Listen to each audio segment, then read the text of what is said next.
Si vous êtes fan des rois de la cabane ou de Pioneer Log Homes, comme on dit, si vous aimez le bois, eh bien, restez avec nous. Vous n'allez pas en croire vos yeux. Il est talentueux. Il ne fait pas que ça dans la vie. C'est son hobby. Mais nous, on a craqué. On a décidé de lui donner un coup de pouce. Il s'appelle Michael Benita. Il est en Israël depuis 10 ans. Il est avec moi aujourd'hui. Salut, Michael. Bonjour.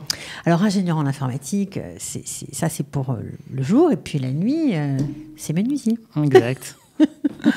Enfin, menuisier, je ne sais même pas si c'est un mot qui est suffisant, quoi. Ouais, menuisier, c'est plus pour... Enfin, menuisier, c'est quelqu'un qui travaille le bois. Ouais. Mais je préfère plus travailler le bois brut dans son état naturel. Plutôt que de faire des cuisines ou des meubles à l'intérieur. Alors ça, on aura compris, tu es spécialisé, on va le dire comme ça, en casier transformable, des lampes, des bookcases, des installations de jardin en tout genre, des abris, des bancs, des tables, des pots de fleurs de toutes les couleurs, de toutes les formes. Bien évidemment, des cabanes. Voilà. Et puis, juste pour vous donner un petit aperçu, on va vous passer une petite vidéo qui en dit long sur son travail. Alors, c'est un truc que tu n'as pas fait tout seul, évidemment. Ouais. Une installation que tu as fait avec quelqu'un que tu as rencontré sur Internet. Exact. Un Israélien que j'ai eu la chance de rencontrer il y a à peu près 1 an et demi. Je voulais à l'époque, dans mes heures de libre, travailler un peu le bois et donc j'ai eu la chance de tomber sur lui. C'est une personne qui est à la base architecte, Mefakar Bnia, et qui a un hobby comme moi pour le bois. Et donc j'ai partagé avec lui des dizaines de projets, dont plusieurs maisons en bois. Sur des arbres. Alors lui, il est carrément architecte, il fait plein de choses, quoi. Ouais. Il est fan de bois comme toi. Il est fan de bois, lui depuis longtemps, ça fait des années, il a à peu près 50 ans, donc Ouais. il a beaucoup de bagages dans le bois. Et quand j'ai quelques jours de libre ou quelques heures, il m'appelle pour partager certains projets. Oui, certains projets, là on voit à l'image, c'est vraiment carrément magnifique. Et ça se trouve en plus en plein cœur de notre ville, au Ghana Botany. Exact, à Jérusalem, au Ghana Botany. Ils avaient une option de faire venir des enfants pendant 3 mois. Pendant l'été ? Pendant l'été, exact. Et ils nous ont demandé de construire une maison complètement à notre sauce, c'est-à-dire ils n'avaient pas de plan. Ils nous ont demandé d'imaginer une maison sur un arbre où la maison, le tronc rentrerait dans la maison et les branches sortaient de chaque côté des murs. Ouais, on a vu vraiment, j'espère qu'on va avoir encore quelques images. Voilà, on voit, ça c'est à peu près le travail terminé. C'est vraiment, voilà, là, ça fait rêver. À peu près 24 heures de travail. On était 3. Pour faire ce beau travail. Exact. Alors, c'est génial parce que tu n'as pas de formation de menuisier à la base. C'est vraiment ta passion qui t'a amené, une passion en fait que tu ignorais même, on va dire ça, comme ça. Exact. Il y a un miracle qui est YouTube. Donc, quand on ne sait pas faire quelque chose, on va sur YouTube. Les how-to. How-to, on cherche comment faire, how to make. Et il y a des centaines de vidéos sur chaque chose. Très bien expliquées, plus les unes que les autres. Après, on a des affinités avec certains woodworkers. La plus grosse communauté des personnes qui travaillent le bois se trouve aux États-Unis et au Canada. Donc, ils expliquent dans leurs tutoriels comment faire. Et je m'inspire de ces vidéos. Donc, tu as commencé comme ça, en fait, un beau jour. Tu avais besoin de réparer une petite voiture pour ton fils. Et puis, tu n'avais pas d'établi, tu n'avais pas d'outils. Tu t'es dit, mais c'est quoi ça? C'est ça, un vrai... J'avais même pas de place pour poser une petite voiture téléguidée. Donc, je me suis dit, il faut absolument que j'ai une table, un établi. Ça a commencé comme ça? Ça a commencé comme ça. Donc, j'ai cherché sur YouTube comment faire un établi. En français, bon, j'avais pas trop de résultats, donc je passe à l'anglais, how to make a workbench, et là je tombe sur des centaines de vidéos d'Américains, comment faire un établi, quel bois utiliser, comment le confectionner. Et tu tombes en amour. Et je tombe littéralement amoureux, donc je le fais, je commande mon bois, je le fais, à l'époque j'avais une visseuse à 200 shekels, enfin ceux qui savent ce que c'est, ils comprendront. Ça m'a permis de faire un petit établi, et de là est venue néanmoins une passion pour réaliser des choses. Et au fur et à mesure, c'est venu comme ça, du jour au lendemain. Et petit à petit, j'avais besoin, une fois que j'avais l'établi, j'avais besoin de stands pour poser mes outils. Donc, je voulais tout faire moi-même, je voulais pas acheter. Oui, et puis t'es un vrai passionné. Donc, comme tu dis, tout faire toi-même, te renseigner toi-même, apprendre auprès des plus grands. D'ailleurs, tu as contacté, on va dire, le meilleur des woodworkers mondiaux. Un des meilleurs francophones. Comment s'appelle-t-il? Ouais, Alain Vaillancourt. C'est une personne qui a des millions d'abonnés sur YouTube, qui fait des tonnes de vidéos, des tutoriels très bien expliqués. Un des seuls qui les fait en français et en anglais. Et donc, quand ça m'est venu, l'amour pour le bois, j'ai dit, allez, je vais me lancer, je vais lui poser quelques questions. Et il me répondait par mail. Donc, il a à peu près le même parcours que moi. C'est un passionné de bois, mais qui n'a pas lâché son travail. Ouais. Il attend sa retraite pour se mettre complètement là-dedans. D'accord, donc toi pour l'instant on te voit d'ailleurs à l'image en train de travailler, tu t'es vraiment équipé avec du matériel professionnel, tu y passes tout ton temps. Et ce qui est génial, c'est que à force, eh bien, de bouche à oreille, les gens voyant ton travail, voyant la qualité de tes réalisations, eh bien, te font des commandes. Donc tu commences à vendre ce que tu fais. Oui, un petit peu de bouche à oreille, voilà. Il y a des gens qui sont intéressés pour avoir ou qui cherchent des choses qui n'existent pas dans certaines enseignes publiques. Et qui veulent des choses personnalisées en fonction de leur mesure ou de leur maison, etc., des infrastructures. Et alors, ils me demandent des choses sur mesure. Si je peux le faire, je le fais. Et tu le fais très très bien. J'essaye. On va dire ça comme ça.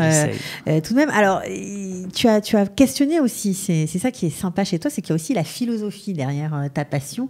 Tu veux savoir si, parce qu'on se pose des questions forcément quand on est aussi doué, j'imagine, et tu aimes aussi l'informatique que tu pratiques tous les jours. Bien sûr. Alors comment on fait? La raison, la passion, les deux. C'est un dilemme très très compliqué que je pense que tous les gens qui ont une passion et qui avaient un métier différent de leur passion sont passés par là. L'ultime question, est-ce que je fais de mon métier, est-ce que je fais de ma passion un métier ou pas? C'est très compliqué. C'est très compliqué. Il faut prendre le temps de bien réfléchir. Moi, personnellement, je ne compte pas lâcher mon travail. Tu fais ça en plus. Je fais ça en plus. J'ai un patron que j'affectionne, un travail que j'affectionne aussi. Ouais. Ça, c'est un hobby. Ouais.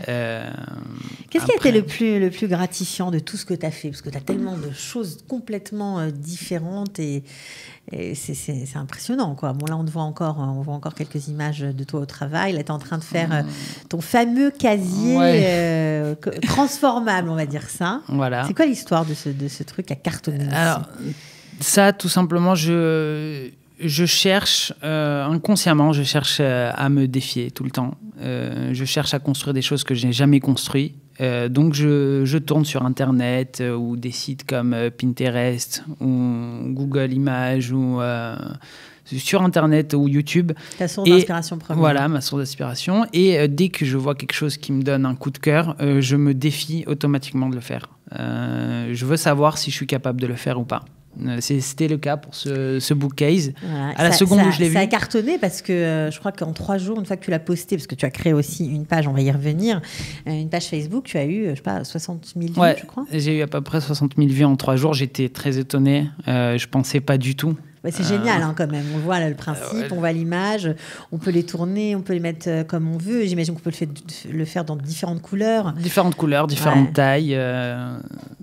Bien ça sûr, prend du temps, un truc comme ça à faire. On va dire que ce qui prend le plus de temps, c'est déjà à l'esprit de savoir où on va, les étapes. Chaque étape, je m'assois, je prends un stylo, une feuille, je dessine mes plans, j'écris les étapes de la confection et une fois que je l'ai fait une centaine de fois dans ma tête, à ce moment-là, je le fais physiquement. C'est le plus gros du travail pour moi, c'est de penser le travail avant de le faire. Pas de venir et une fois que j'ai déjà coupé le bois, à ce moment-là, je me dis combien de centimètres il faut couper, etc. Non. D'abord, j'imagine le plan et ensuite, je le fais. Est-ce que c'est pour ça, d'après toi, que beaucoup d'informaticiens, d'ingénieurs en informatique sont passionnés par le bois et souvent basculent? Alors, figurez-vous que j'ai rencontré beaucoup de woodworkers, donc de menuisiers américains, qui, par hasard, je me suis aperçu en parlant avec eux, qu'ils étaient anciennement informaticiens. Donc, on a décidé un jour de créer une sorte de groupe sur Instagram, parce qu'ils sont énormément actifs sur Instagram aux États-Unis, au Canada. Et on parlait entre plusieurs... moi, je ne me considère pas comme un woodworker, mais un passionné du bois. On essayait de se poser la question, mais pourquoi tant de personnes comme nous se retrouvent dans le bois alors qu'on était avant IT guys, ils s'appellent, donc des informaticiens.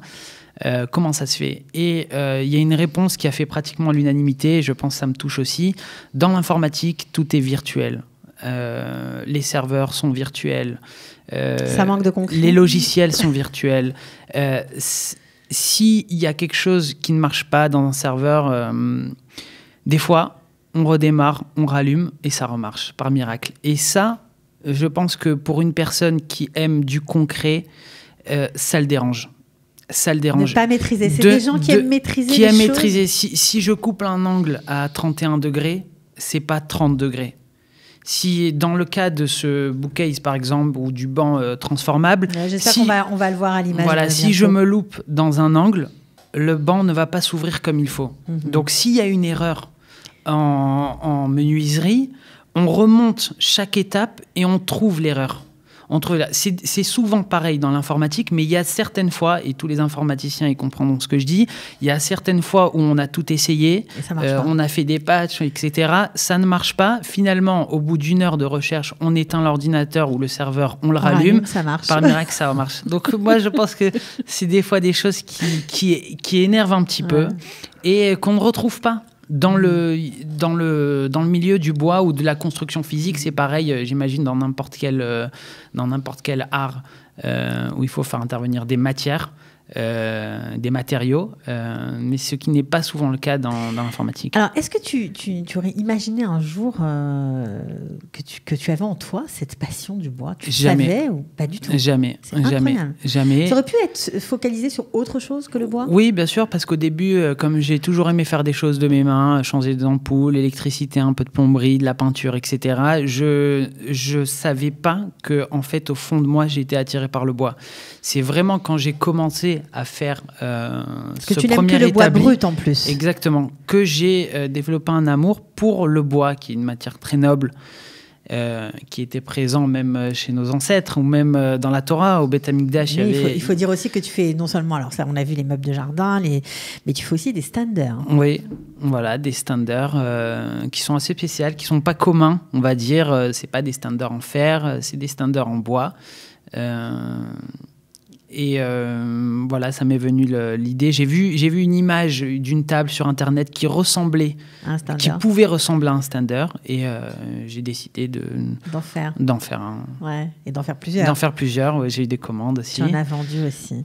Alors, c'est quoi le but? Tu aimerais en vendre plus? Qu'est-ce que tu aimerais faire en fait? Créer une fondation, aider des gens et des enfants Pour l'instant, ce qui m'intéresse, c'est plus actuellement un hobby, un défi que je me lance. Je suis encore en découverte de moi-même, de ce que je sais faire, de jusqu'où je peux aller. C'est maintenant qu'il faut l'attraper, je vous le dis, parce qu'après, ça sera trop tard. Pour l'instant, voilà, ce qui m'intéresse, c'est surtout de donner. J'ai énormément appris sur YouTube. J'ai jamais suivi de courses de menuiserie ni quoi que ce soit. J'ai toujours voulu faire les choses moi-même et les apprendre. Ce qui est génial, c'est que tu te filmes en plus. Tu veux rendre... c'est ça. Alors exactement, je veux rendre... Moi, quand je regardais des vidéos YouTube à l'époque, je me disais, je serais jamais capable de le faire. C'est impossible. J'ai pas les outils, j'ai pas la machine. C'est impossible que je le fasse. Et en fait, au fur et à mesure, faut pas avoir peur. Il faut se lancer. Au départ, là, les outils que vous voyez, je les avais pas. Je les avais pas à l'époque. Ça coûte super cher quand même. Ça coûte très cher. Je les faisais avec le peu d'outils que j'avais. Ce que je pouvais pas faire avec des outils électroportatifs, je faisais avec des outils manuels, avec des prises. C'est compliqué, mais au fur et à mesure, j'épargnais un petit peu d'argent à chaque fois, chaque mois, pour pouvoir... je crois qu'il faut être un informaticien, il faut prévoir, il faut anticiper, donc ça va avec, quoi. C'est peut-être aussi pour ça que ça marche comme ça. Alors, grâce et sous l'impulsion de ton ami Ben Dekel, cet Israélien qui a vu en toi beaucoup de talent, et il a bien raison, tu as monté une page Facebook qui s'appelle Woodworking by Mika. Exact. Elle est toute neuve, il n'y a pas encore beaucoup de vues, il n'y a pas beaucoup de posts, mais ça va être de plus en plus fourni. On ne l'a pas dit, mais tu as fait aussi avec lui une intervention au Luna Park de Tel Aviv. Oui, c'était mes premiers travaux avec lui au Luna Park. On a passé 3 jours, 3 jours pleins, sous 50 degrés. C'était en été. C'était un moment où j'avais vraiment besoin de toucher du bois, de faire des choses. Et on travaillait pratiquement 12 heures par jour parce qu'il fallait terminer le projet sous un certain délai. Sympa. Et voilà, c'était des moments très forts. Et c'est avec ça que c'est par ce projet que je l'ai connu. Son fils aussi qui travaille avec lui. Ses 2 fils. Vous faites exactement comme les rois de la cabane, quoi. Vous faites une équipe pas et vous encore, arrivez, et c'est projet peut-être. Voilà, c'est peut-être dans un futur, si possible, pourquoi Améliorer l'urbanisme de la ville de Jérusalem, ça te dirait ? Ouais, bien sûr. Tu penses qu'il y a des choses à faire avec le bois ? Évidemment. Toujours, quand on se promène, il y a des quartiers où plus il y a de bois et de verdure et plus c'est apaisant. Quoi comme quartier, par exemple, que tu aimerais transformer ? Allez, soyons fous. N'importe lesquels. Par exemple, Talpiot, où il n'y a pas de bois du tout. Je sais pas, moi, transformer, mettre des tables en bois, un peu de verdure, un peu de sol en teck, mettre un peu plus de bois dans des quartiers ou à Jérusalem, pas que dans des parcs. Déjà, dans la ville. Dans la ville, il y en a beaucoup plus à Tel Aviv. À Tel Aviv, ne serait-ce que sur la Taillelette, où on voit des étendues, des kilomètres de sol en teck, par exemple. C'est apaisant. C'est apaisant de toujours rencontrer moi, de la j'espère pierre. franchement que tu vas être entendu. En même temps, on est en période d'élection, je le dis, j'en profite. Hein. Tous les Olim Renachim qui ont de bonnes idées, j'en profite. Donc peut-être que les candidats prendront cette idée au pied de la lettre. Et pourquoi pas, peut-être que nous allons voir fleurir du bois. Ou en tout cas, voir du bois dans nos villes, ça nous ferait beaucoup de bien. On était super contents de t'accueillir. On te trouve très talentueux.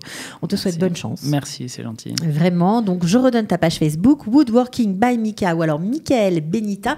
Si vous avez été séduit par son travail, si vous avez envie de le contacter, pourquoi pas, si vous avez un truc spécial que vous aimeriez voir débarquer dans votre maison, dans votre jardin, eh bien, vous pouvez contacter Michael. Bon, il n'a pas beaucoup de temps. Il va falloir vite se dépêcher parce qu'il va être débordé, je vous le dis tout de suite. Mais allez, pour la passion, on trouve toujours du temps. Ouais. J'espère que c'est pas trop cher. On n'a pas parlé de prix, mais non. Pas trop cher. C'est encore abordable. Ça va. Je suis un débutant, donc je peux pas encore mettre des prix. Voilà, je vous ai dit, dépêchez-vous. Voilà. Ok, merci beaucoup, Michael. Batzlacha, Michael Benita, on te trouve sur Facebook. À bientôt. Et retourne quand même à tes ordinateurs, parce que sinon on va se faire taper sur les doigts. À bientôt. À bientôt. Ciao. Au revoir.